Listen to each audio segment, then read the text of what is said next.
On a une présentation à plusieurs voix. Donc, Maëlys, qui est à côté de moi, qui est responsable de la recherche des profils.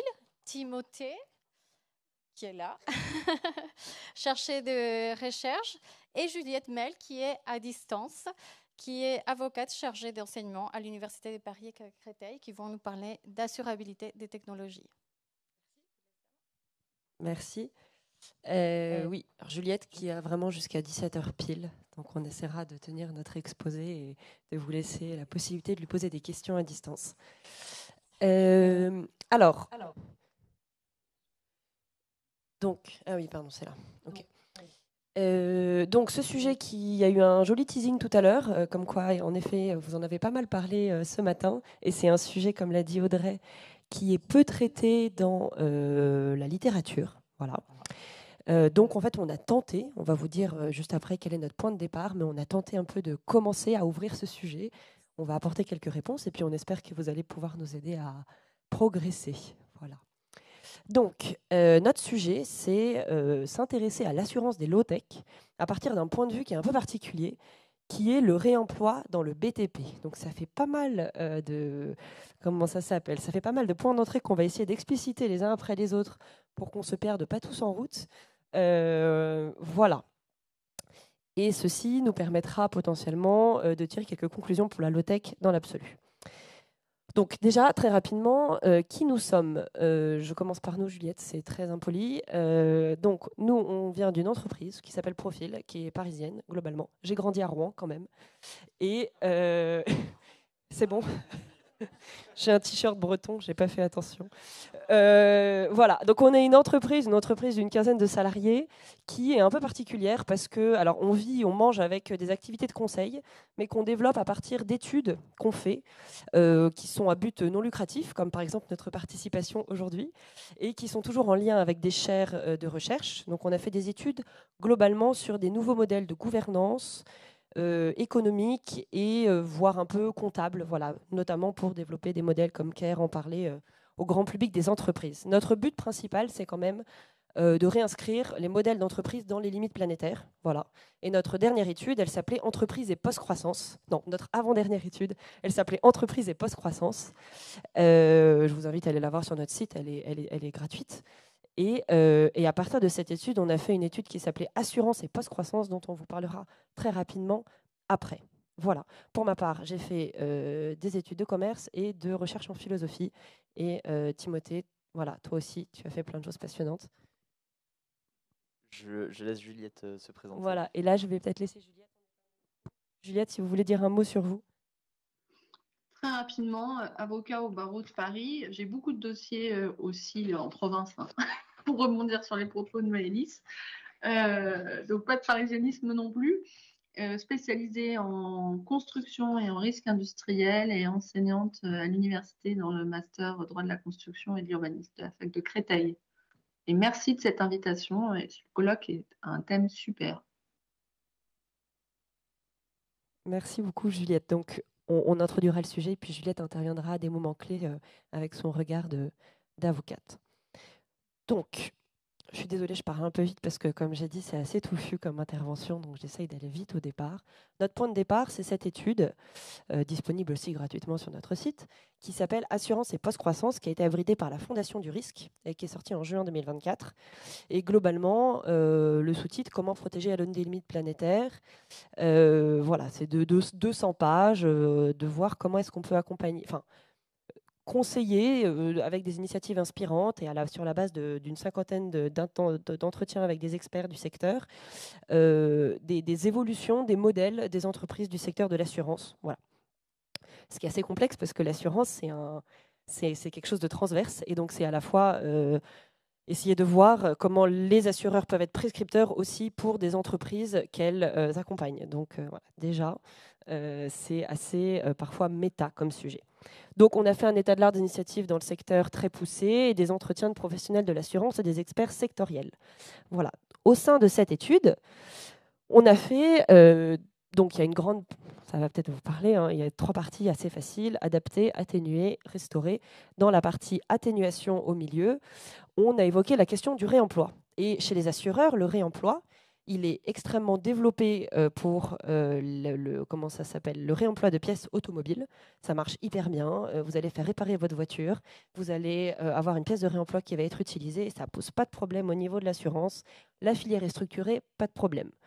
On a vu que pour le réemploi, pour transformer, pour remplacer du matériel dans votre maison, un canapé, un frigidaire, ça commence à se structurer, ça commence à être faisable. Voilà. Donc pour ce qui est le multirisque habitation, qui est peut-être des assurances qui vous parlent. Mais en revanche, pour le BTP, qui est quand même un des plus grands pollueurs et qui va bientôt, en tout cas, il y a une pénurie de ressources qui commence à se profiler au loin et qui fait peur à plein de gens et surtout aux acteurs du secteur. Pour le BTP, ça ne se développe pas, alors qu'il y a quand même une certaine urgence. Donc nous, on a commencé dans cette étude à rencontrer quelques acteurs du secteur qui nous ont donné quelques éléments. On a fait un article de quelques pages et puis on s'est dit, à l'aune de ce colloque low-tech, qu'on avait envie d'approfondir en fait, non seulement les problématiques techniques de l'assurabilité du BTP, mais voir de manière plus profonde comment est-ce que ça pouvait représenter un cas paradigmatique pour tout un tas de low-tech. Voilà. Donc ça, c'est ce que j'ai dit. Bon, c'est pas très, il y a un petit problème de police, mais le réemploi dans le BTP, une urgence qui peine à se structurer à cause de l'assurabilité. Et en fait, on voit il y a un acteur du réemploi dans le BTP qui s'appelle CycleUp, qui a pas mal de ressources très intéressantes. Et eux, notamment sur leur site, donc qui fait référence, dit que les deux facteurs bloquants pour le développement du réemploi dans le secteur du BTP, c'est le premier, l'assurabilité du réemploi, et deuxième, la crainte des aléas dans le processus d'approvisionnement. Voilà, donc on s'est dit aussi que cette question était très intéressante parce qu'en fait, elle était déterminante pour lever ce point bloquant du développement de la filière du réemploi dans le BTP. Voilà.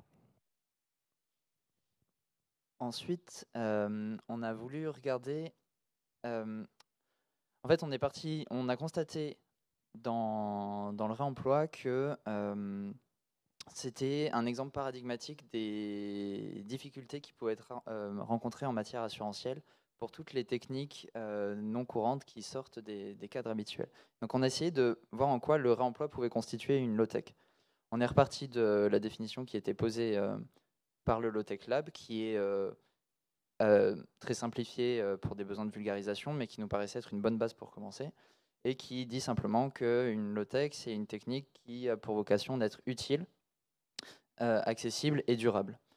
Le réemploi nous paraissait cocher toutes les cases, puisque le but, c'est à la fois de répondre aux besoins de construction, de rendre des techniques plus accessibles, plus démocratiques et territorialisées, et plus durables, plus économes en ressources. À ce stade, avant de rentrer dans la suite de la présentation, il faut juste distinguer le réemploi qui consiste à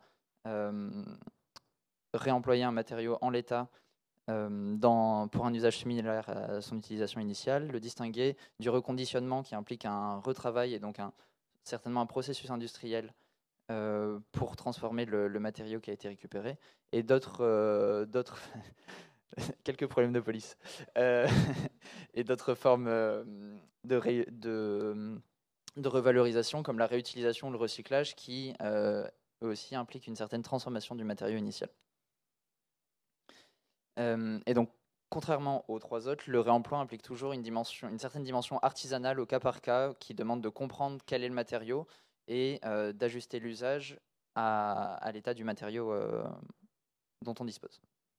Voilà, donc on reviendra sur la chaîne de valeur, mais concrètement, un matériau de réemploi, c'est il y a un bâtiment qui a servi, qui est démoli, on récupère du matériau et on ne le transforme pas, enfin juste on le nettoie un peu et il est réemployé en tant que tel, sans processus intermédiaire.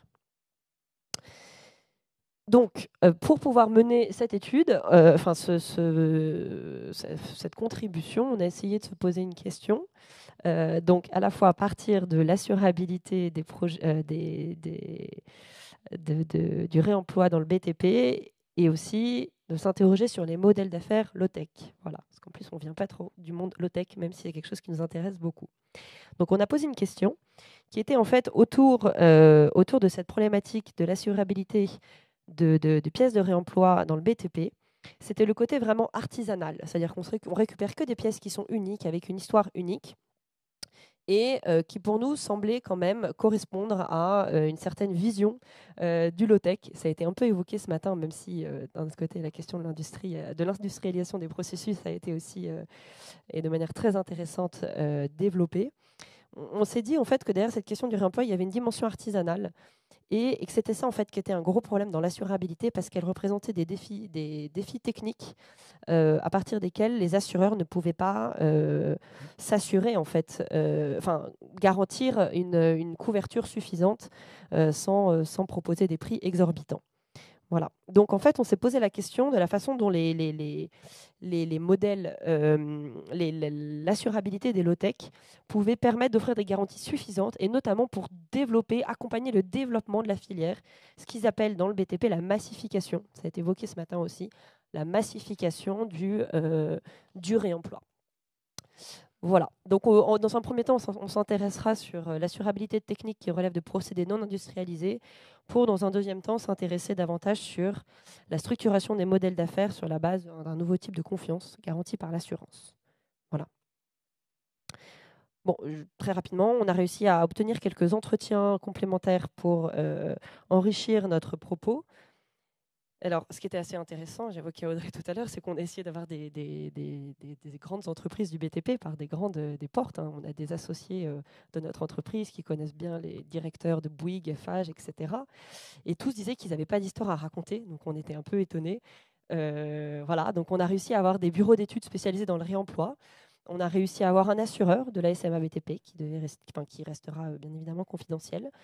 Et voilà, et des gens qui étaient globalement experts du réemploi. Mais ça a été un peu compliqué, vraiment, d'obtenir des réponses et d'avoir des informations. Voilà.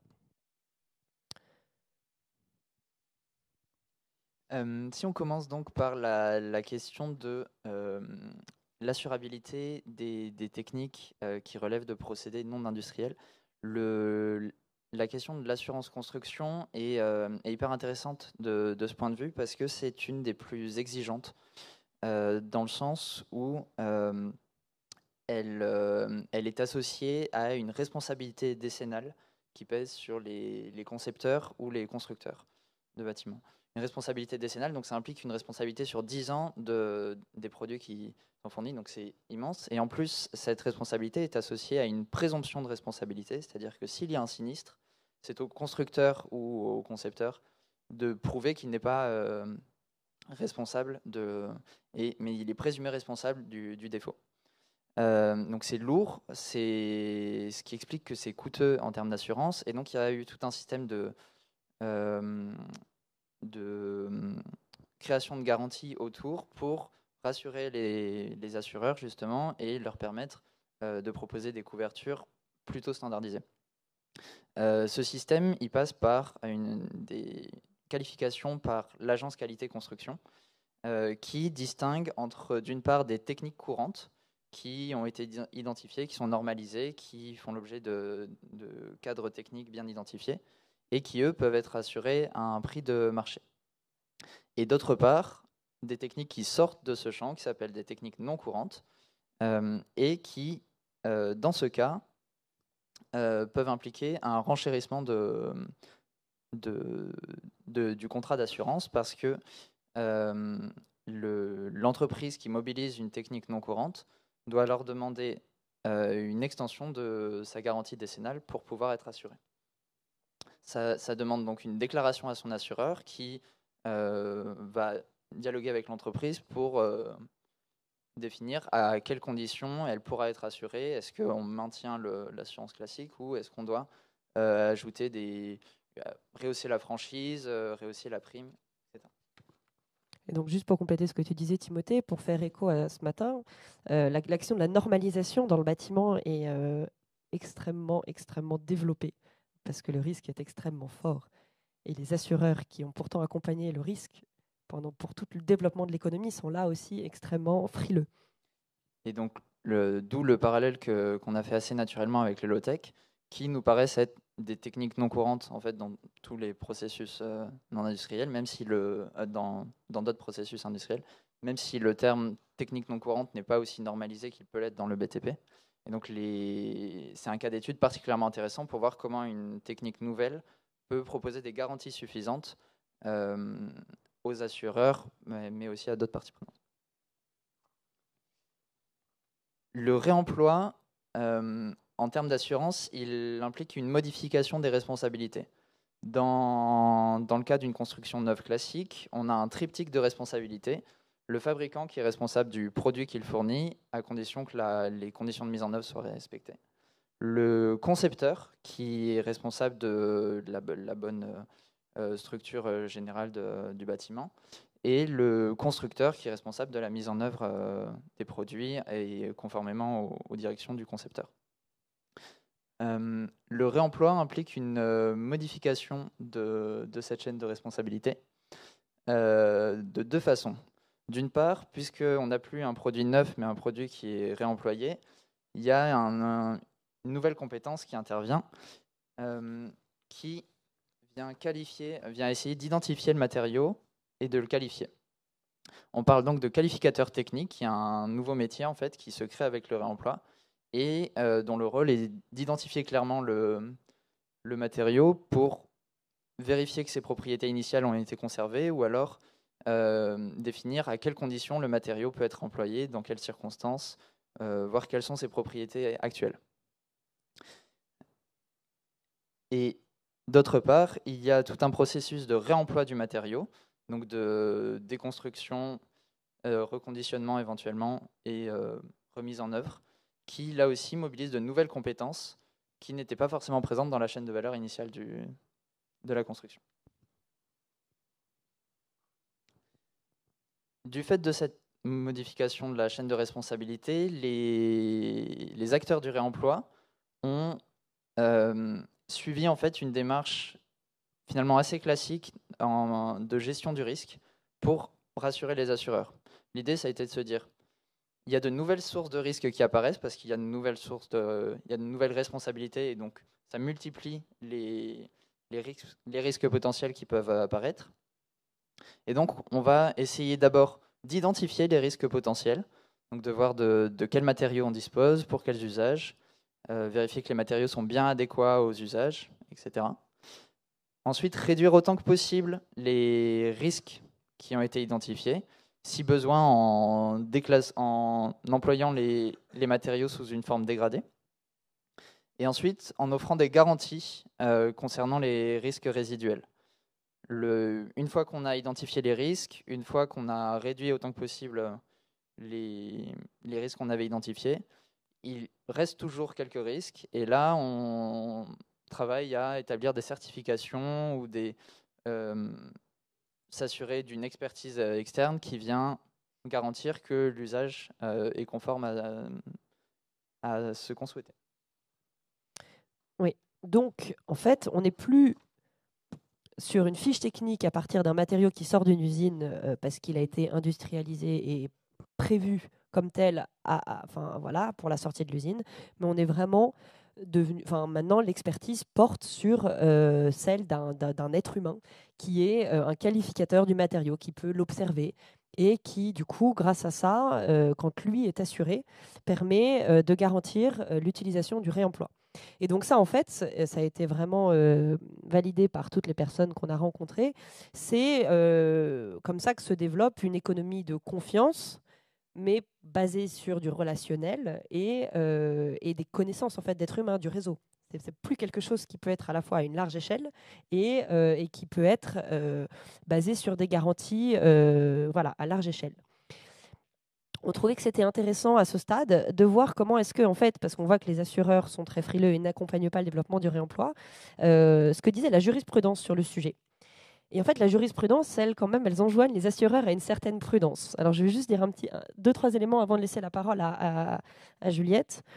Ce qu'on voit dans les dernières jurisprudences, globalement, c'est que Le concepteur, la maîtrise d'œuvre, celui qui prévoit tout le projet, il est rarement mis en cause parce qu'il peut avoir prévu de mettre du réemploi. C'est pas lui qui sera responsable in fine si le matériau qui arrive est de mauvaise facture. Ça, c'est la responsabilité du MOE qui, du coup, le constructeur et les entreprises qui l'emploient ensuite, qui, eux, en fait, vont devoir être responsables, et leurs assureurs.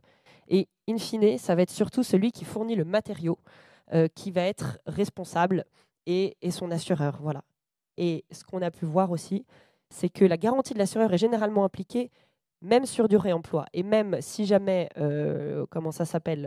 l'assureur n'avait pas souscrit, enfin n'avait pas dit qu'il protégeait l'entreprise pour du réemploi, globalement, il n'avait qu'à pas assurer quelqu'un qui faisait du réemploi, qui faisait de la technique non courante, alors qu'il était assuré pour une technique courante. Donc, de ce qu'on a pu observer, ça n'enjoint pas trop les assureurs à aller soutenir l'innovation ou le réemploi. Juliette, je vous laisse compléter. Merci. Je rebondis sur ce que vous dites. La difficulté qu'il y a, c'est que quand on utilise ce qu'on appelle cette économie circulaire, que tout le monde cherche à promouvoir dans le domaine du bâtiment, le constructeur qui intervient et qui réemploie le matériau le fait sien. Ça veut dire qu'il va être responsable, présumé responsable, comme vous l'avez déjà dit. Il ne pourra pas s'exonérer, puisque la seule façon pour lui de s'exonérer va être de prouver la cause étrangère, c'est-à-dire principalement la force majeure, qui n'est jamais retenue par les juges.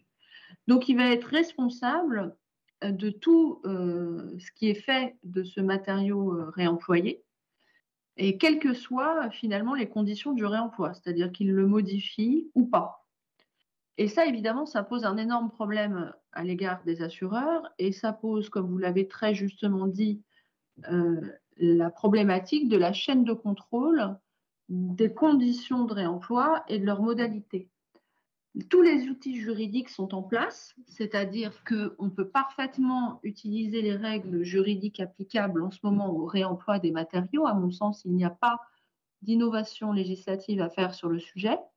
En revanche, ça va impliquer une pluralité des personnes responsables, puisqu'il va falloir que, même si l'entreprise in fine, qui est celle qui concrètement va réemployer, sera responsable, il y aura toute une chaîne de responsabilité à mettre en œuvre, avec par-devers elle des problématiques assurantielles, puisque dans notre domaine, l'assurance de responsabilité décennale est obligatoire, c'est-à-dire que les entreprises, les constructeurs, qu'ils soient maîtres d'œuvre ou entreprises, sont tenus de s'assurer, c'est-à-dire qu'ils sont obligés de trouver un assureur. Et si personne ne veut les assurer, il y a un organisme dédié qui existe, qui s'appelle le BCT, qui va forcer un assureur à prendre le bébé. Donc, ça veut dire que de toute façon, il y aura toujours un assureur et toujours des entreprises responsables. Donc, les outils juridiques existent. Le problème qu'il y a, c'est celle de la traçabilité de la responsabilité et de l'efficacité du système de réemploi mis en œuvre.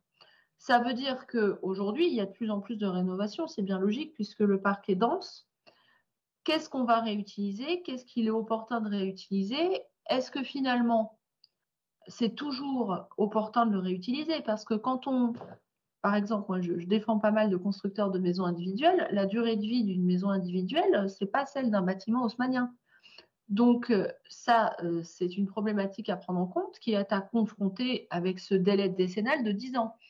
Quand on voit des maisons imprimées en 3D, quand on voit des blocs, des containers qui sont réutilisés pour faire des studios, des bureaux, c'est des constructions. Tout ça, c'est assujetti à la décennale. Ça veut dire que le constructeur, pendant 10 ans, il est responsable de ça. Donc, on imagine dans le cadre d'une rénovation ce que ça peut donner. Et finalement, le problème, c'est celui de l'assurance perpétuelle. C'est-à-dire que ça revient à mettre 1 euro dans le jukebox et on se rend compte que finalement, en rénovant, on reprend pour partie les défauts de l'existant et on en devient responsable. Voilà un petit peu l'état que je voulais décrire. Merci beaucoup, Juliette. On va très vite conclure, même si on a encore énormément de choses à dire, parce que le temps file. Juste si on pouvait conclure sur cette partie de l'assurance, C'est une étude qui devrait être poursuivie avec quand même un plus large panel d'acteurs, parce qu'on a pu voir quand même des différences de points de vue. À la fois, l'assurabilité est un grave problème pour certains, Cycle Up, etc. Mais dans les acteurs qu'on a rencontrés, et notamment des acteurs de terrain, la plupart disaient que c'était en fait un faux problème. Voilà. Donc nous, on s'est dit qu'on s'était posé une mauvaise question, ce qui était quand même pas hyper encourageant. Un faux problème parce que, in fine, il suffit juste d'identifier la chaîne de responsabilité et globalement, ils ont tous dit que souvent, pour identifier les responsabilités, c'est parfois aussi compliqué dans le bâtiment même neuf que avec des pièces de réemploi. Donc, ça peut être aussi une réponse pour les low-tech. C'est en fait parfois l'innovation, voilà, des choses qui peuvent faire partie du... Employer des innovations dans des processus parfois rodés sont pas forcément plus rédhibitoires pour des assureurs. Et les assureurs nous ont dit eux-mêmes, en fait, c'est toujours le facteur humain qui compte in fine. Est-ce qu'ils ont confiance dans la personne à qui ils donnent leur assurance? Voilà. Donc ça, c'est vraiment un sujet, une première conclusion qu'on a, qu'on a dressée. L'assurabilité est en fait un faux problème, mais néanmoins, elle repose quand même sur une confiance qui est toujours le cas, mais quand même très local et qui interroge le développement à grande échelle du réemploi et donc potentiellement une raréfaction des ressources à moyen terme. Donc là, on avait toute une deuxième partie sur la question des modèles d'affaires qu'on ne va pas vous présenter en entier, mais peut-être qu'on peut en dire quelques mots très rapidement. Sur le fait que les assureurs en fait, devaient être eux-mêmes promoteurs de cette évolution parce que ça leur permet de dérisquer la pratique. Le réemploi est d'autant moins risqué qu'il est pris en compte par l'ensemble des acteurs impliqués. Ça, c'est des études qu'on a pu lire de chercheurs. Et sur le développement d'un modèle d'affaires. Donc en fait, il y a une chaîne qui commence un peu à se structurer avec des nouveaux métiers et des anciens métiers. Ce qui est quand même très compliqué parce que, et ça c'est quelque chose qu'il faut qu'on rappelle, le bâtiment c'est 99% de TPE, voire très très petites entreprises, 10 à 20 salariés maximum, et 1% de très grosses entreprises, FH, BTP, qui sont toutes donneurs d'ordre et qui sont habitués depuis 70 ans à fonctionner en linéaire. Donc si eux, ils ne veulent pas bouger, et les choses ne bougeront pas trop en dessous toutes les entreprises locales. Et donc, il y a des métiers qui évoluent, on le voit, il y a des métiers existants qui intègrent leur emploi dès le début du chantier, depuis la conception, l'architecte, etc. Et il y a des nouveaux métiers qui apparaissent, la certification, le stockage, la logistique. On voit des plateformes qui émergent en local, qui emploient d'ailleurs des salariés éloignés de l'emploi. Ça, c'est des choses qui ont été évoquées ce matin aussi sur les bienfaits de l'emploi local. Mais c'est un modèle d'affaires qui est encore complexe à établir. Et là aussi, on a des sons de cloche un peu différents, mais qui ne seront pas très étonnants non plus. Il y en a certains qui nous disent que la donne ne changera vraiment que lorsque les coûts d'approvisionnement augmenteront significativement. Donc en gros, il faut une contrainte économique pour que les choses basculent. Ça, on l'a déjà entendu très souvent dans d'autres secteurs. Et d'autres qui promeuvent une vision qui nous semblait assez proche de la vision low-tech, qui est en fait une vision politique et sociale du propos, qui est il ne faut pas chercher des bénéfices, il ne faut pas chercher ou sinon une réduction d'économie, mais il faut chercher à vouloir faire différemment, localement, avec des matériaux qui existent. Et donc c'est vraiment une question de mindset, d'apprendre à employer ce qui nous entoure, ce qui existe, et de développer cette économie relationnelle, et d'accepter quelque part qu'elle ne sera pas forcément industrialisable, mais néanmoins massifiable et potentiellement, comme ça a été évoqué aussi, sous un modèle potentiellement réticulaire. Et voilà. Après, sinon, il y a la normalisation qui progresse. Ça, on va peut-être pas trop le développer, avec des familles plus propices au réemploi. Mais des choses qui sont intéressantes aussi à évoquer en dernier élément, c'est que il y a quand même, et ça c'est Juliette qui l'a évoqué aussi, il y a un progrès qui peut être fait de manière très conséquente sur des matériaux qui ne nécessitent pas d'assurance. Voilà, typiquement, réemployer une porte coupe-feu, comme l'a dit Timothée, sous un mode dégradé pour faire une porte en intérieur qui n'a pas besoin d'être coupe-feu, en fait, il n'y a pas besoin d'assurance. Réemployer des choses pour faire joli, de l'esthétique dans du second d'œuvre, il n'y a pas besoin d'assurance. Et sur ça, déjà, il y a une énorme marge de progression. Et certainement aussi que chez les low-tech, tout un tas de choses qui pourraient être développées et qui en fait ne nécessiteraient pas la mobilisation d'assurance pour pouvoir développer, la massification. Bon, voilà. Merci. Merci pour... On va peut-être laisser une ou deux questions.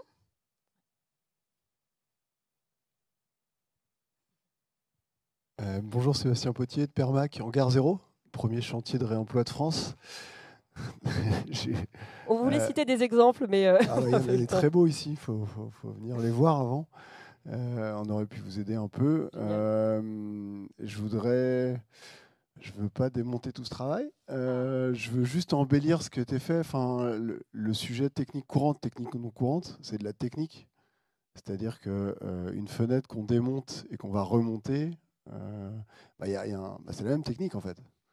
Donc on pourrait l'assurer aussi. Et il y a des vrais sujets. Et là-dessus, en fait, on se rend compte qu'il y a un acteur que vous n'avez pas mentionné, c'est le bureau d'études de contrôle qui accompagne en fait ce quarto maintenant, pour du coup faire que le matériau de réemploi qu'on vient poser est validé par le bureau de contrôle qui vient rassurer l'assureur pour assurer. C'est un des axes de travail qui est fait sur des gros projets maintenant, où là on a Frédéric Denis qui a des gros projets autour de Paris, typiquement la ferme des possibles 1 et 2, dans le 4 à Astin. Et où là, en fait, au moment du projet, il demande à engager au moins 10% du projet pour valider techniquement les solutions de réemploi ou de réutilisation pour derrière pour que le propriétaire ait une assurance. Voilà.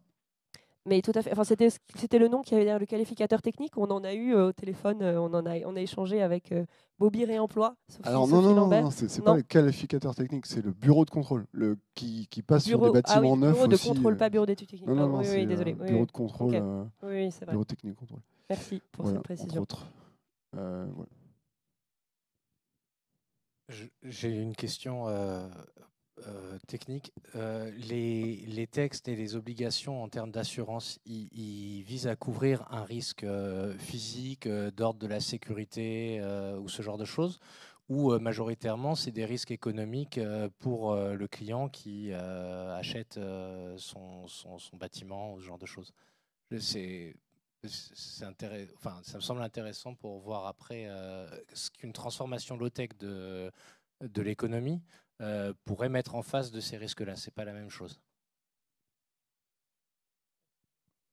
Il couvre principalement les dégradations qui vont être causées qui vont survenir dans les bâtiments. Donc c'est en fait dès qu'un particulier, par exemple dans un logement, qui va déclarer un sinistre, un dégât des eaux, une fissure dans la construction, là ça fait jouer la responsabilité du constructeur. Voilà, exactement. Peut-être vraiment la dernière question. Bonjour, donc je suis Jacques Tibéry du Low-Tech Journal. Vous avez dit 2 mots comme ça à la volée, ils m'ont beaucoup intéressé. Donc la massification réticulaire, s'il vous plaît, plutôt que l'industrialisation. Voilà. Enfin, alors c'était pas forcément les 2 mots à coller, mais c'était massifié en effet par réseau, ou en tout cas accepter une massification sous forme de... En fait, il y a une contrainte physique avec le réemploi. Et donc, je pense que nos amis qui ont des plateformes le savent encore mieux que nous. Et des plateformes de réemploi se développent pour pouvoir stocker ces matériaux. Et donc, inévitablement, ça aide le développement d'une économie locale. Alors après, la question peut se poser de vouloir utiliser des matériaux de réemploi à Strasbourg qui viennent de Montpellier. Ça, c'est tout à fait des choses qui sont possibles. Et beaucoup de gens qui travaillent dans la massification du réemploi sont pour, en disant on ne va pas non plus pinailler sur du bilan carbone pour ce genre de choses, notamment parce que la disponibilité des matériaux est un des 2 facteurs bloquants. Voilà. Et donc en fait, c'était une des parties à la fin qu'on voulait développer pour ouvrir un peu la discussion.